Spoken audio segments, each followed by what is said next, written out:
Hello friends, आप लोग के लिए मैं रीडिंग कर रही हूँ और आज की रीडिंग का ये टॉपिक है how can you be of service या हेल्प टू अदर्स। तो आप दूसरों की हेल्प कैसे कर सकते हैं अपनी लाइफ में। इसके लिए हम पहले एक soul purpose the soul journey tarot से एक कार्ड निकालेंगे। आप दूसरों की हेल्प कैसे कर सकते हैं।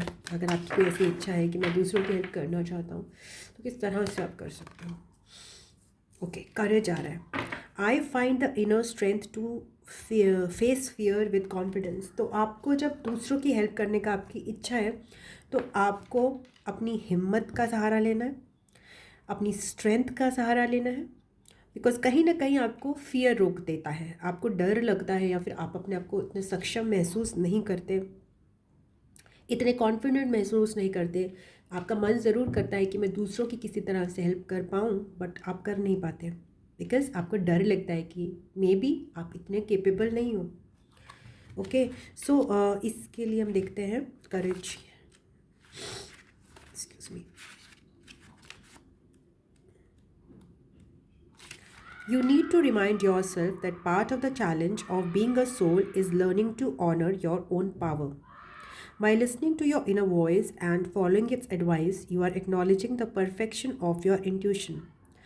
Fear is only an illusion, and obstacles are great opportunities for you to demonstrate that coming from a place of love will conquer all of fear's disguises. Perhaps you are changing career paths or entering or exiting a relationship. This test has been put before you because it's an opportunity to prove to yourself that you and only you can make the correct decision. By not taking that step forward, you may find yourself two steps back only to face that same obstacle again. तो ये कह रहे हैं हिम्मत करने को बोल रहे हैं। यहाँ पे मुझे एक लीप ऑफ फेथ का भी मैसेज लग रहा है। ओके, तो आप दूसरों को हेल्प करना है अगर आपकी ऐसी कोई इच्छा है और आप चाहते हो टू सर्व अदर्स, तो आपके लिए अपने फियर्स पे काम करना बहुत ज़रूरी है। और फियर्स पे काम करने के लिए वो चीज़ करो जिससे आपको डर लगता है। तो आज आप एक ऐसा काम कर सकते हो जिससे आप डरते हो। Okay, so do that.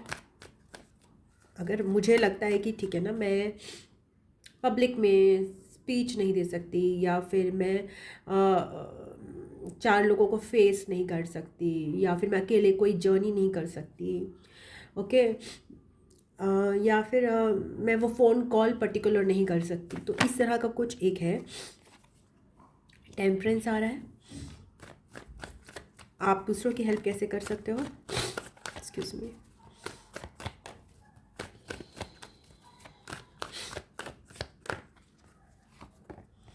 Four of pentacles आ रहा है।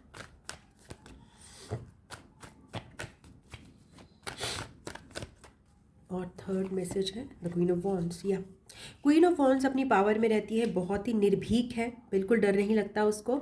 और टेम्परेंस जो है वो फ्लो का मैसेज देता है कि be in the flow, flow को मेंटेन रखिए।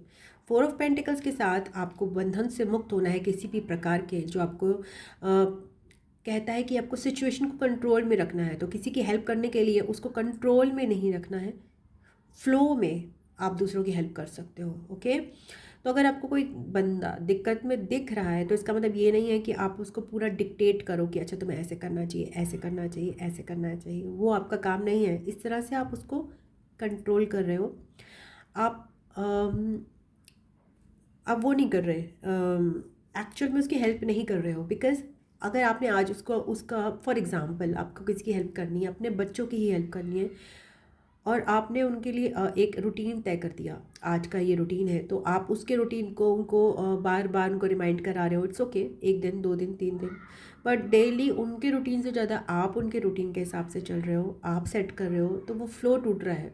उनको भी फ्लो में आने दो कि वो मे बी 100% वो रूटीन फॉलो नहीं कर सकते, बट 30% अगर वो अपने ही हिसाब से फॉलो करें, वो उनके लिए ज़्यादा हानिकारक नहीं रहेगा, फ़ायदेमंद रहेगा। बिकॉज वो फ्लो में रहेगा, उनकी नेचुरल स्टेट में आ जाएगा। तो आप भी अपनी नेचुरल स्टेट में आके, फ्लो में आके दूसरों की हेल्प कर सकते हो। इसके लिए आपको कंट्रोल छोड़ना पड़ेगा एंड अपने पे विश्वास रखना पड़ेगा, like this queen of wands, that आपको किसी के पास जाने की ज़रूरत नहीं है। ओके, क्वीन ऑफ वॉन्ड्स जो है वो बहुत पावरफुल अपने आप में महसूस करती है। शी इज़ वेरी करेजियस, जैसे जो हमें करज का मैसेज आ रहा था, she is very courageous, she is not afraid of anybody, she is not afraid of losing anybody, she is not afraid of going anywhere, she is not afraid of taking any decision. So powerful है, power है उसके अंदर, like माँ दुर्गा। तो वो energy आप अपने में फील करिए। बट अगर आपको किसी की हेल्प करनी है तो उसमें आपको वो एनर्जी अपने में फील करनी है, किसी और पे डोमिनेट करने के लिए यूज़ नहीं करनी है। दूसरों की हेल्प करने के लिए आपको बस फ्री फ्लो में रहना है, बट अपनी पावर को और अपनी स्ट्रेंथ को और अपने कॉन्फिडेंस को ताक पे रख कर नहीं। ओके, तो यहाँ पे दो चीज़ें हैं कि आप खुद पे कॉन्फिडेंट रहिए, बट अगर आप दूसरों की हेल्प करना चाहते हैं तो वो कॉन्फिडेंस तो आपको हेल्प करेगा ही, बट उनकी लाइफ के डिसीजंस के बारे में आपको कॉन्फिडेंट नहीं होना है, आपको खुद के बारे में कॉन्फिडेंट होना है। बट आप अगर फ्लो में रहेंगे, एक बैलेंस में रहेंगे, तो खुद ही आप उनको हील कर पाएंगे, उनको हेल्प कर पाएंगे। ओके, तो it's all about, it's also that your intuitive abilities जो है वो भी आपको हेल्प करेंगी। आपकी इंट्यूटिव एबिलिटी, आपकी मेडिटेशन, ये भी आपको हेल्प कर सकती हैं to guide them, but you don't have to do it actively, ये पैसिवली होगा process. Okay, by letting go of control. Okay, so this was your reading. अगर आपको अच्छी लगी है तो प्लीज़ वीडियो को लाइक कीजिएगा। ओके, अपनों के साथ शेयर कीजिएगा, चैनल को सब्सक्राइब कर लीजिएगा। Okay viewers, bye, thank you, love you, ओम नमः शिवाय एंड जय माता दी।